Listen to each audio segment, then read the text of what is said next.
지금부터 토론을 시작하도록 하겠습니다. 먼저 지성우 성균관대학교 법학전문대학원 교수님의 발제가 있겠습니다.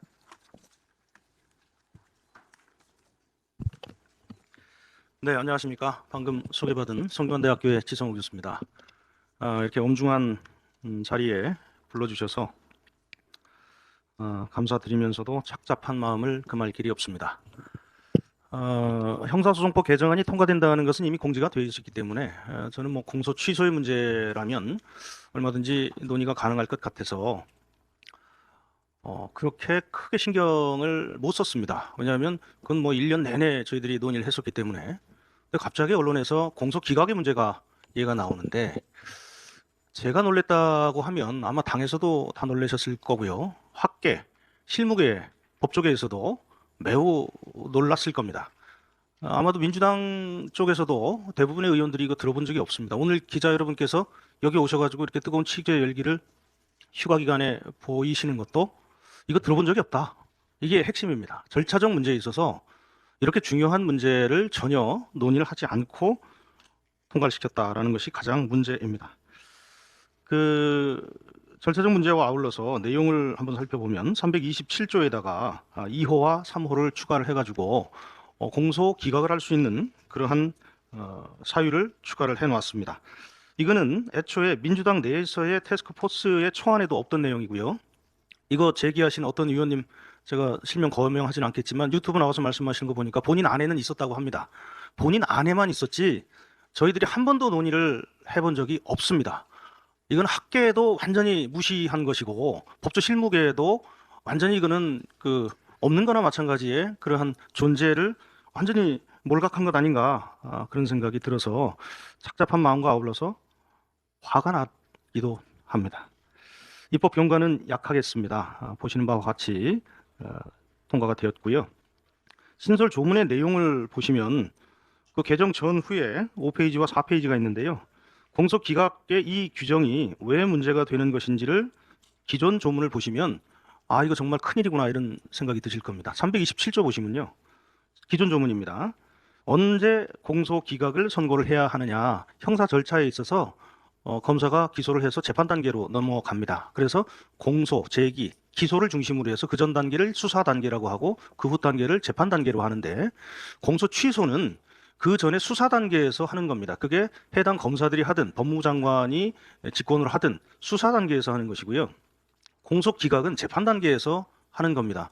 그래서 공소 기각을 한다는 것은 우리나라 형사소송법상 재판이 열리고 난 다음에 판사가 하는 거기 때문에 이거는 검찰권을 존중한다는 입장에서 공소 기각의 사유를 매우 엄격하고 객관적인 사유가 있을 때만 하도록 되어 있습니다. 하나하나 읽어보시면 피고인에 대해서 재판권이 없다. 예를 들어서 돌아가셨다. 이럴 때요. 공소 제기의 절차가 법률의 규정에 위반해서 무효다. 세 번째, 공소가 제기된 사건에 대해서 재공소 제기되었다. 그 다음 329조 위반은 공소가 취소되었는데 증거가 발견돼서 재기소했는데요. 이 문제는 재기소한 것이 법률이 위반될 때, 그 다음에 공소가 제기할 수 있는 그 요건으로 고소 있어야 친고죄죠. 근데 이게 친고죄가 취소됐다라고 할 때, 여섯 번째, 피의자의 명시한 의사에 반해서 공소 제기할 수 없는 사건에서 처벌을 중간에 원하지 않는다. 반의사 불벌죄입니다. 1호부터 6호까지의 공통점은 첫째, 등이 없습니다. 등. 공소 기각을 할 수 있는 여러분이 흔히 볼 수 있는 뭐뭐 등 없습니다. 딱 요게 법정돼 있습니다. 6개가 법정돼 있어서 이 6개의 법정된 명확하고 객관적인 사유가 있을 때에만 법원이 공소를 기각할 수 있습니다. 그런데 문제는 여기다가 327조의 2호와 3호를 추가하면 어떤 결과가 되느냐 하면 중대한 위법 수사에 기해서 공소가 제기되었다. 소추 재량권의 현저히 일탈이 있어서 공소가 제기되었다. 자, 이제는 공소 기각의 6개 사유가 이 2개가 추가되면서 법원에서 어쩌면 자의적으로 어쩌면 매우 폭넓게 주관적으로 판사님의 그 성향과 재량에 따라서 이제 공소가 기각될 수 있는 길을 열었다는 겁니다.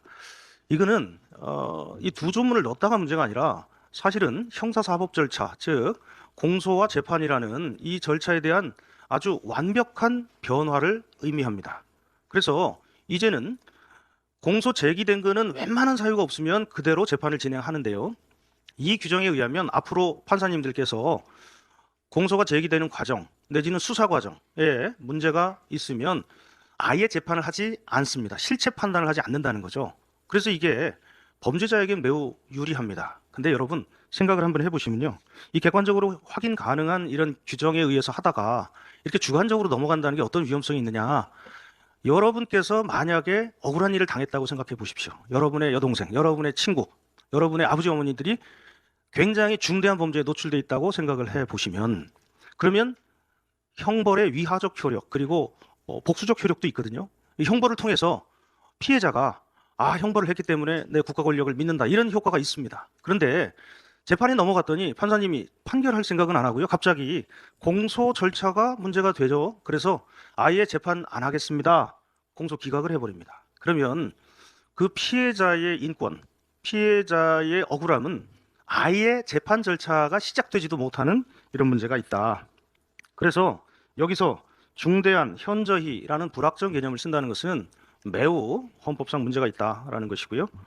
위인설법 논란 7페이지 2번에 이거는 뭐 잘 아실 겁니다. 갑자기 이게 왜 나왔냐?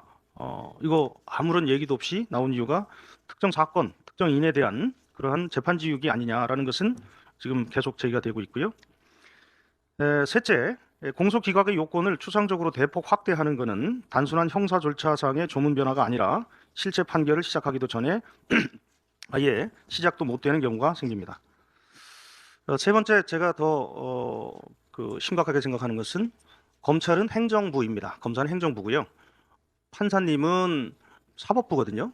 그러니까 정당하게 공소가 제기되었다라는 것을 전제로 해서 사법부가 실체 판단을 하는 겁니다. 이게 지금 우리나라의 권력 분립입니다. 행정부와 사법부의 권력 분립입니다. 그런데 이거는 사법부에다 어떤 권력을 줬느냐, 권한을 줬느냐, 행정부인 검찰이나 경찰 단계에서 기소 단계에서 잘못된 것에 대한 그 심사를 할 수 있는 심사 권한을 줘버렸습니다. 그러니까 이거는 아주 심각한 그 사법 권력의 확대, 정치화가 필연적으로 따라올 수밖에 없다. 사법의 정치화를 이거는 열어놨다. 아까 어떤 분이 지옥문을 열었다 이렇게 말씀하시는데 어마어마한 황당한 일들 발생할 가능성이 높습니다. 절차적으로 보면 이제 변호사님들은 실체, 이 사람 찔렀냐 안 찔렀냐, 이 사람 때렸냐 안 때렸냐 이거 안 따질 겁니다. 먼저 공소 제기 절차의 문제를 끈적끈적하게 계속 물고 늘어질 겁니다. 그래서 불리한 사건일수록 이 절차 문제를 가지고 계속적으로 문제를 삼아서 공소 기각을 유도할 겁니다. 그래서 피해자의 인권은 아랑곳하지 않고 절차적으로 조금만 흠결이 발견되면 그 흠결을 이유로 재판 절차 전체를 지우는 아예 시작도 못하는 이런 문제가 발생할 수 있다. 그래서 제가 독일의 그 형사소송법을 한번 쭉 살펴봤습니다. 요약을 해드릴게요. 제가 독일에서 석사학위 할 때 이 형법, 형사소송법이 우리하고 좀 달라가지고 굉장히 석사 과정에서 고생을 했는데 요약을 하면 독일의 형사소송법은요. 객관적인 사유가 있을 때만 합니다. 그러니까 한 번에 하는 게 아니라 재판이 열리기 전, 재판이 열린 후, 직후. 요건 이제 우리나라 지금하고 비슷합니다. 그다음에 재판 진행 중. 요 세 단계로 나눠서 아주 객관적인 아주 현저한 문제가 발생했을 때만 현재 우리나라 327조처럼 객관적인 사유 발생 시에만 공소 기각을 합니다. 그러니까 독일의 제도와 우리 제도가 우리는 하나의 조문에 327조에 몰아넣었지만 독일은 한 서너 개에 이렇게 펼쳐놨습니다. 그러나 그 기본적인 아이디어, 근거는 아주 객관적이고 명확하고 현저한 위험이 있을 때만 그것을 하도록 돼 있지 우리나라처럼 이렇게 불명확한 개념을 여기에 놓고 있지 않다 이렇게 말씀을 드리겠습니다. 그래서 11페이지 보시면 혐의가 공판을 열 만큼 충분하지 않을 때, 그 다음에 절차적 장애가 있을 때, 그 다음에 절차 장애로 인해서 종결이 필요할 때 이런 때 합니다. 그래서 독일식의 형사소송법에서의 표현은 절차 종료, 아인슈타인론이라고 되어 있는데요. 절차 종료 이렇게 규정을 하고 있지만 이게 공소 기각입니다. 핵심 사유가 절차 장애가 있다는 객관적인 사유가 있을 때만 우리 현행 327조처럼 절차 진행을 정지하도록 되어 있습니다. 자, 그래서 결론적으로 독일의 경우도 우리하고 거의 유사하게 우리의 현행법과 거의 유사하게 국가소추 허용되기 위한 고소고발 처벌이사 요건, 시효 완성, 이중처벌 금지, 관할 위반, 면책특권이나 승인의 요건 이런 게 있을 때에만 이것을 공소기각을 할 수 있도록 되어 있습니다. 일본 어떠냐? 일본은 우리하고 비슷합니다. 그래서 기소 편의주의를 채택하고 있고 일본도 최고재판소 판결에서 극히 예외적으로 한두 건에 대해서만 하고 있는데 일본에서는 일본의 형사소송법 학계의 통설은 공권력의 남용에 의해서 현저하게 소추 재량이 일탈해서 도저히 시인할 수 없을 정도로 명백한 경우에만 요 워딩은 우리의 판결문과 거의 흡사합니다. 근데 저는 여기서 한 가지 여러분께서 들으신 거짓말 하나 좀 진실을 말씀해 드릴게요. 판결을 이거를 2호, 3호에 넣어놨다는 것은 명백한 거짓말입니다. 판결의 내용은요, 거의 객관적인 사실이 명백한 현저한 일탈이 있을 때만 하도록 되어 있습니다. 그러니까 지금처럼 느슨한 규정을 이렇게 2호, 3호에 넣어놓은 게 판결이 아닙니다. 그러니까 어떤 분이 나와서 판결문의 내용을 이걸 가지고 법조문화했다? 기자 여러분, 이건 거짓말입니다. 그래서 판결의 내용을 가지고 판례 법리로서 법을 만들었다? 아닙니다. 판례 법리는 매우 매우 엄격한 객관적인 사항이 있을 때만 할 수 있도록 되어 있고요. 아무 때나 하는 거 아닙니다. 근데 지금 327조 2호, 3호 추가된 거는 거의 아무 때나 판사님이 원하시면 하도록 재량권 거의 확대를 해놨기 때문에 무제한 확대를 해놨기 때문에 큰 문제다라고 생각합니다. 그래서 앞으로 판례 법리 가지고 조문 만들었다는 얘기는 제발 안 하셨으면 좋겠다. 그렇게 말씀하시는 분에게 원래 판례하고 지금 327조 2호, 3호 원문 달라고 한번 해보세요. 완전히 틀립니다. 국민 앞에 그렇게 새빨간 거짓말 한다는 거 저는 굉장히 분노할 수밖에 없다라는 생각을 하고 있고요. 결론을 맺겠습니다. 이 형사소송법의 개정안은 판례상으로도 이게 극히 예외적으로만 인정됐고요. 그래서 일반적으로 법관님들은 이거 너무 지극히 예외적인 거고 이거 명백하게 고문을 했거나 정말 문제가 발생했을 때만 극히 예외적으로만 인정하는 것이 판례상 이거 조문하면 안 돼. 이게 대부분의 법관님들의 의견이신 것 같아요. 두 번째, 비교법적으로도 유례를 찾기 힘듭니다.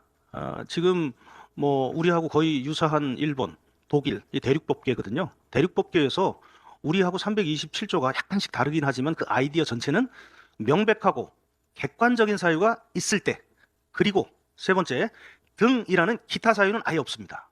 그건 왜 그렇겠습니까? 법관에게 그런 재량을 허용하지 않겠다는 의지입니다. 그래서 이런 사유가 있을 때만 이거는 허용할 수 있는 것이지, 아주 예외적인 것이지 이게 일반적인 건 아니다. 그리고 형사절차법이 굉장히 도구해야 될 위험성이 있어서 제가 보기에는 시행유예 재검토가 전면적으로 좀 필요하고요. 그리고 특정 사건에 대해서 적용하지 못하도록 소급표 배제하는 것은 한 생각해 볼 수 있습니다. 지금 국민들이 이 조문이 잘못돼서 이게 적용될 때는 시간이 한참 걸릴 거예요. 그런데 국민들이 지금 의심하는 게 있지 않습니까? 특정 일을 위해서 특정 사건들 때문에 이렇게 됐다. 그러면 당당하게 그러면 지금까지 기소돼서 재판 중인 거는 배제하자라는 법안에 한 줄만 추가해 주시면 국민들의 우려 불식될 수 있다라고 생각합니다. 자, 요약하겠습니다. 첫째, 해외 사례 전혀 없다. 두 번째, 기존 판례로 만든 거 아니다. 세 번째, 지금 이거대로 하면 아마도 재판 절차에서 형사적으로 피해를 당한 피해자들의 어마어마한 원성이 아마 곧 하늘을 찌를 것이다. 이렇게 생각됩니다. 감사합니다. 네, 감사합니다. 다음으로 박용철 서강대학교 법학전문대학원 교수님을 모시고 말씀을 청해 듣겠습니다. 예, 안녕하십니까. 서강대학교 박용철 교수입니다. 먼저 이번 형소법 개정에 대해서 말할 수 있는 기회를 주셔서 대단히 감사드립니다. 저는 이제 형사소송법을 주로 가르치는 사람입니다. 그래서 사실 일단 법이 개정이 되려면 전 두 가지가 필요하다고 생각하는데요. 하나는 그 법 개정의 내용이 그 법적 논리에 맞아야 됩니다. 두 번째는 그 개정되는 그 법률이 법 현실을 반영하고 있어야 된다고 생각합니다. 근데 여러 가지 면에서 이번 형사소송법 개정은 그것에 다 맞지 않는다고 생각합니다. 결과적으로 이렇게 너무나 급한 형사법 개정이 이루어진 가장 큰 이유는 뭐 다 아시겠습니다만은 결국 검찰청을 폐지하고 전체 시스템을 바꾸는 것을 1년이라는 아주 짧은 기간 동안 하려고 하다 보니까 이렇게 너무나 졸속으로 형사법이 개정됐기 때문에 문제라고 생각하는데요. 한 두 달 전에 어떤 기자분께 저한테 질문하신 적이 있습니다. 다음 학기 형사법 가르치실 텐데 어떻게 하실 거냐고 질문을 하시더라고요. 그래서 저도 모르겠다라고 말씀드렸습니다. 다만 제가 전제했던 것은 그래도 좀 뼈대는 살아있지 않을까라는 기대였습니다. 제가 허락된 시간이 많지 않기 때문에 전 파워포인트를 준비해 봤는데요. 두 번째 장 보시면 여러분들 잘 아시는 김여원 변호사가 페이스북에 올린 아마도 챗GPT 사진으로 보입니다. 지금까지 있었던 형사법 체제에 대해서 아주 간략하게 그림으로 표시가 되어 있었는데요. 기존에는 사실은 법조인의 상당한 희생이 있었다고 생각합니다.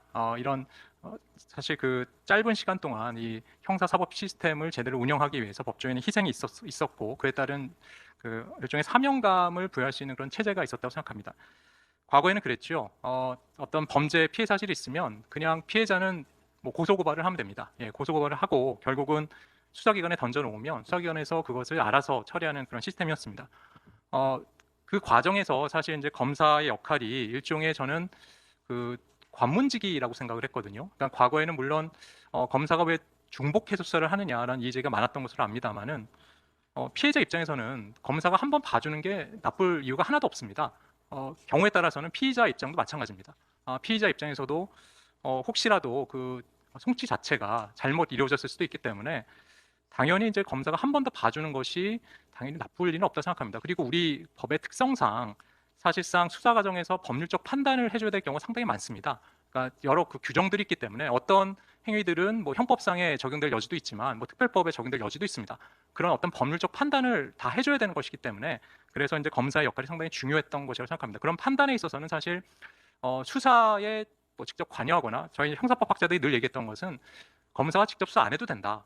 그러면 수사 지휘권을 확실하게 보장해 달라라는 것이 저희 대부분의 형사법 학자들 입장이었습니다. 근데 아시다시피 수사 지휘권이 이미 박탈이 돼 있는 상태에서 이제는 검사가 수사를 아예 할 수 없는 그런 상황으로 이루어졌습니다. 예, 다음 페이지 보시면요. 이번 형사법 개정은 결국은 실무가들의 어떤 주장이나 호소에 대해서 철저하게 외면한 것이라고 생각이 됩니다.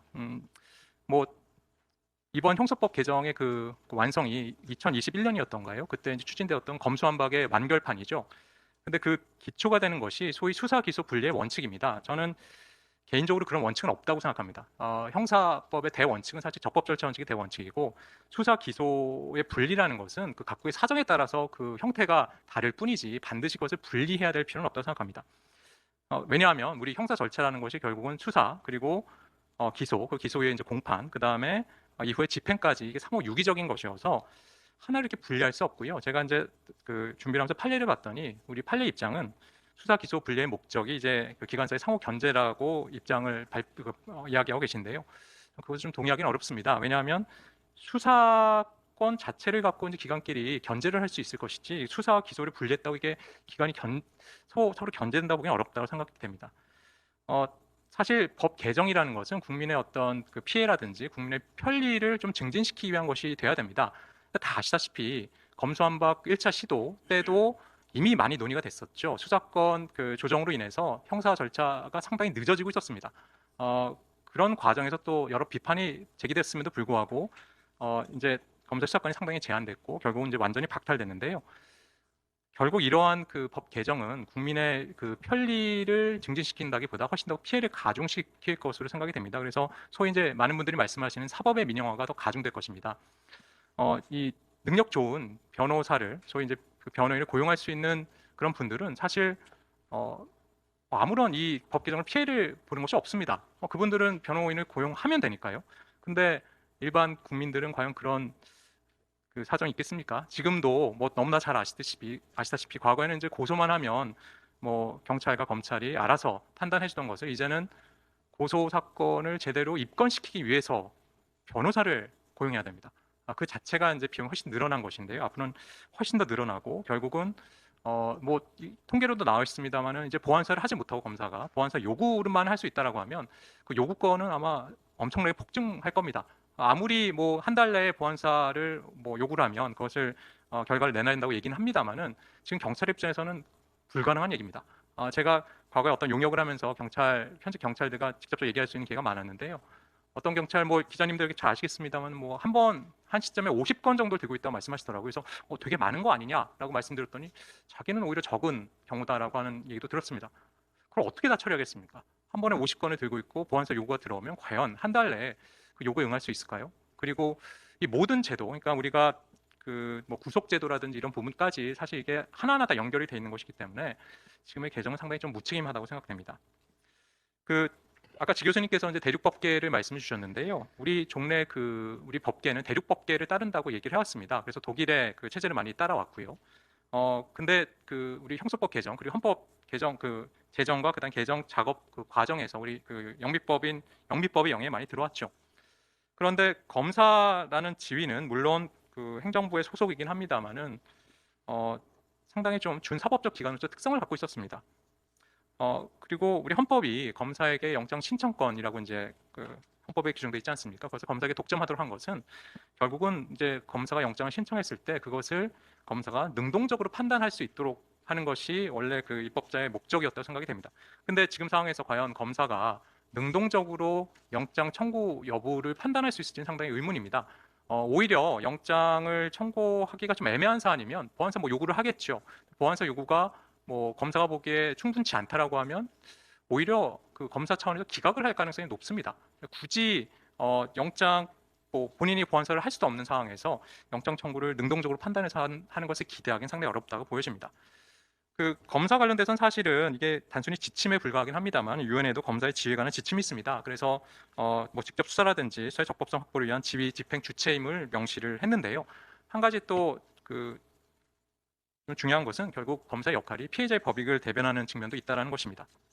예, 다음 페이지 보시면요. 그 보안수사 요구권 문제점 이제 말씀을 드렸는데요. 저는 약간 그 다른 그 실무가분들이나 이제 학자분들 약간 입장이 다른 것이 이미 그 올해 3월달에 공소청법이 이제 제정이 되면서 이 보안수사권은 아예 이제 법에선 사라지겠구나라는 생각을 했습니다. 왜냐하면 이 공소청법 4조는 기존에 이제 검찰청법 4조에 있던 그 검사의 직무에서 범죄 수사를 아예 삭제해 버렸습니다. 수사를 아예 못한다는 것은 결국 그 보안 수사도 못한다라는 것을 상정했다고 생각이 됐기 때문에 저는 그 당시에도 이 공소청법 개정 없이는 보안 수사권을 줄 수 없겠구나라고 생각을 했습니다. 또 하나 한 가지 제 의문인 것은 이제 수사권이 없는데 그럼 보안 수사는 요구할 수 있는지도 전 좀 의문이라고 생각이 됩니다. 왜냐하면 결국 보안 수사를 요구한다는 것은 이제 수사의 촉탁을 의미하는 것인데 수사권 자체가 없는 검사가 무슨 요구를 할 수 있겠습니까? 그 자체가 전 좀 어폐라고 생각이 됩니다. 자, 그 다음에는 이제 공소기각 관련돼서 말씀을 드릴 텐데요. 아까 지 교수님께서 자세하게 말씀하셨기 때문에 뭐 간략하게 말씀드리겠습니다. 공소기각 관련돼서는 형소법에 두 가지 규정이 있습니다. 327조와 328조가 있는데요. 327조는 판결, 공소기각 판결에 대해서 얘기를 하고 있고 328조는 공소기각 결정에 대해서 이야기를 하고 있습니다. 차이점은 이겁니다. 결정 관련된 부분은 그 흠결이 아주 명확했을 때, 그리고 판결이 필요한 경우는 그보다는 그 흠결이 명확하지 않았을 때입니다. 근데 한 가지 중요한 것은 여기서 공소기각을 하는 가장 큰 이유는 근본적인 이유는 그것이 절차적 흠결이 있기 때문입니다. 그러면 그 최근에 이제 공소기각 판결에 어떤 것들 사례가 있었는지 다음 페이지 잠깐 보시겠습니다. 작년도 그리고 올해 그 얼마 전에 대법원에 판례가 있었습니다. 기존에 우리가 형소법 그리고 검찰청법 개정으로 인해서 이제 그 수사를 개시한 검사는 그 개시한 수사에 대해서 공소를 제기하지 못하도록 규정을 했습니다. 그 두 건은 그것에 대한 위반 사례였습니다. 그러니까 형식적 흠결이 있었을 때 공소기각 판결을 인정했던 그런 사례입니다.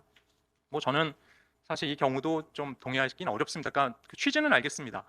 수사를 개시한 검사가 기소까지 하면 소위 객관성이 떨어지지 않겠느냐는 그런 취지인 건 알겠습니다만은 사실 검사의 지위는 단순히 어떤 당사자로서의 지위라기보다는 좀 복합적인 지위를 갖고 있기 때문에 이렇게 하는 것이 과연 맞는지 너무 형식 논리는 아닌가 싶습니다.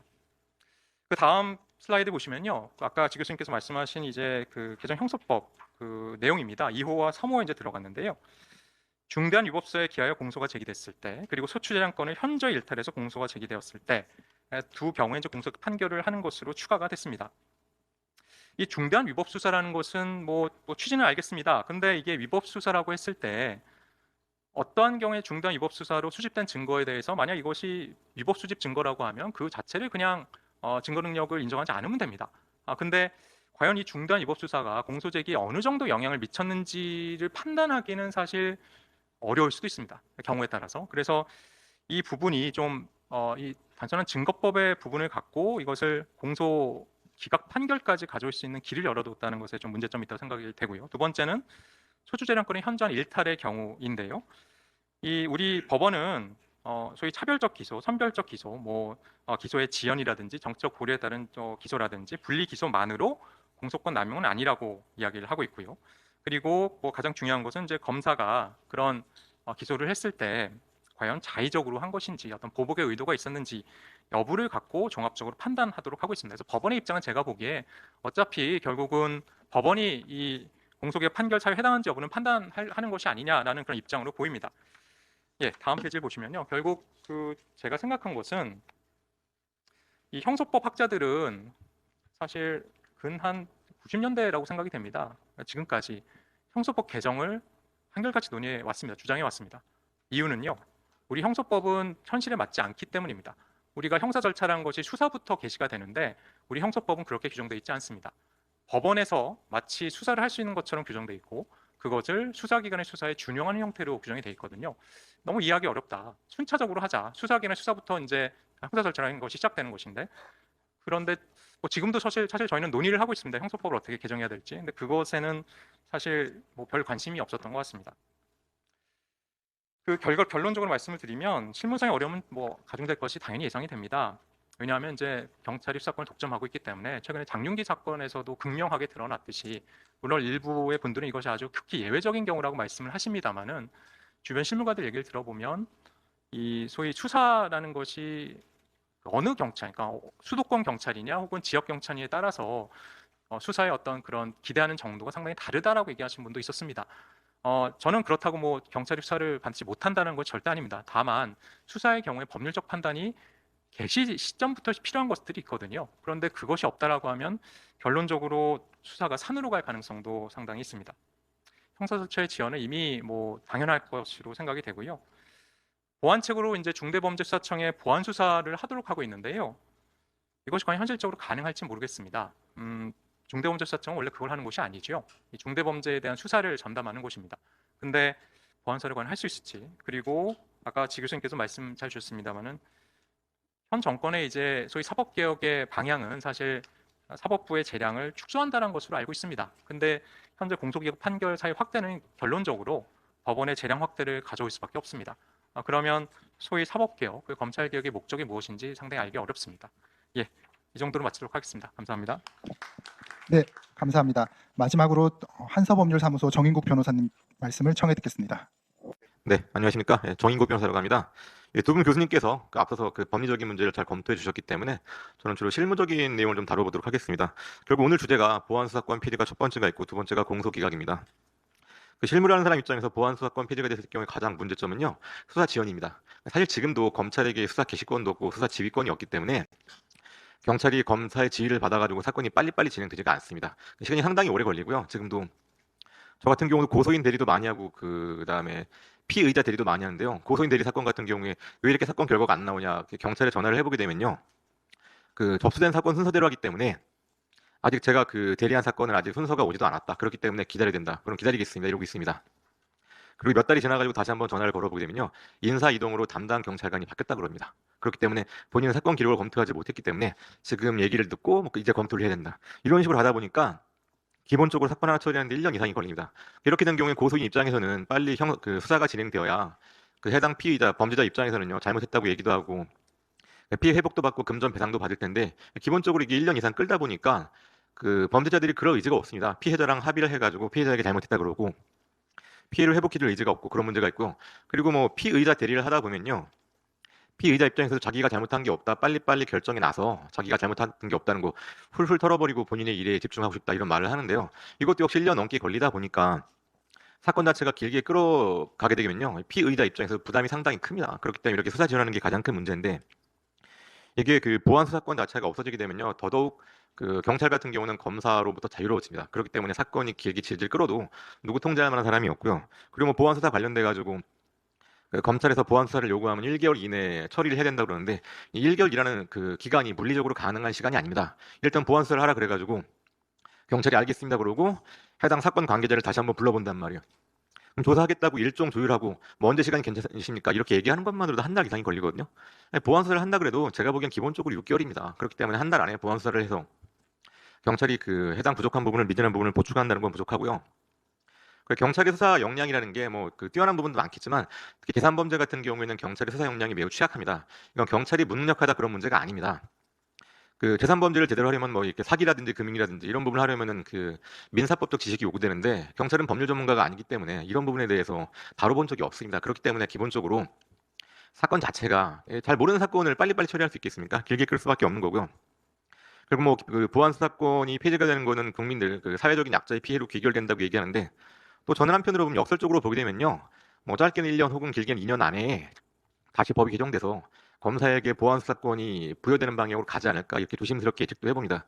그 이유가 뭐냐면요. 내가 고소를 했는데 피해자인데 이 부분에 대해서 경찰에 대해서 부실 수사, 뭐 부실 수사라는 게 사건을 간과한 경우일 수도 있고 의도적으로 누락한 경우일 수 있는데 사건 자체가 뭉개고 피해를 봤단 말입니다. 그럼 누굴 찾아가겠습니까? 여기 계신 기자분들을 찾아가거든요. 기자분들이 사건 취재를 해서 기존에 검사가 했던 역할들을 기자분들이 하시는 겁니다. 그래서 1년 혹은 2년 내내 경찰의 부실 수사에 대한 문제가 언론을 통해서 보도가 되면 지금도 사실은 국민들의 그 보안 수사권 폐지에 대해서 반대하는 여론 60%인데 60%로 끝나지 않을 거라고 생각합니다. 결국 1년 혹은 2년 정도면은 보안 수사권을 부여하는 방향으로 다시 한번 논의가 이루어지지 않을까. 역설적인 부분이긴 하지만 그렇게 되지 않을까 조심스럽게 예측해보는 부분이고요. 첫 번째 주제꼭지였던 보안 수사권 폐지에 대한 부분이고요. 그리고 제가 사실 오늘 주로 준비했던 부분은 공소기각 판결에 대한 부분에 대한 부분입니다. 제가 PPT를 따로 만들어 왔는데 여기가 PPT가 없기 때문에 보면서 하겠습니다. 기존에도 공소기각 판결 관련돼서요. 그 검찰의 공소권 남용이 있을 경우에 그 법원이 공소권 남용 이유로 공소기각 판결을 할 수 있다는 판례가 있습니다.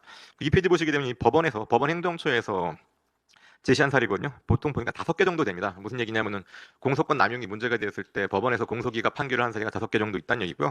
뭐 3페이지 넘겨보시게 되면은 가장 유명한 사건이 유우성 사건이거든요. 유우성 간첩 조작으로 무죄 판결을 받은 부분인데 이분이 무죄 판결을 받고 나니까 담당 수사검사가 이 유성이 좀 뭐랄까 좀 괘씸했던 모양이에요.